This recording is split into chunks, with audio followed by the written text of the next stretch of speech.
So today, me and Eden will be making cough syrup. We're actually gonna be making cough syrup for the first time. This is my first time, his first time. I actually learned this from a class that I am taking. And so we're just gonna run through the steps that we're doing.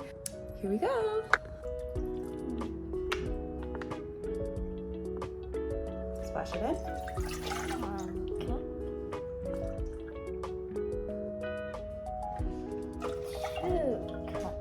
Okay. What do you notice just by looking at them? They're different colors. Yeah?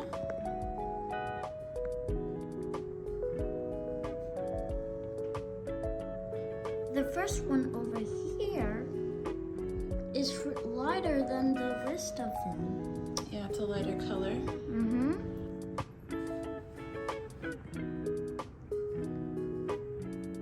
This one, I kind of get a little bit of the smell. This one, I got a lot. This one, I smell it a little bit. Do these have the same texture?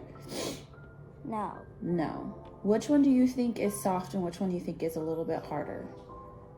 Do you think the licorice root, the mullein, or the marshmallow? The mullein. Is what? Soft or hard? Hard.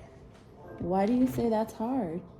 It looks really hard. I would disagree. I think the licorice root looks harder because it looks like wood chips. It looks like pieces of wood. And you can hear it more than this. This has a soft sound.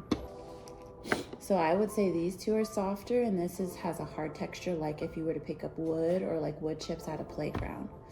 What do you think? I think this one is harder. That now I'm knowing by the sounds I hear. I think this one is harder than the rest of these two. Yeah, see how sometimes we need all of our senses to help us figure things out. So if we couldn't touch it because it's food, we don't want our hands in the food, we can move it in these containers. The licorice, the mullein, and the marshmallow, and we're going to go put it now into our pot that is simmering.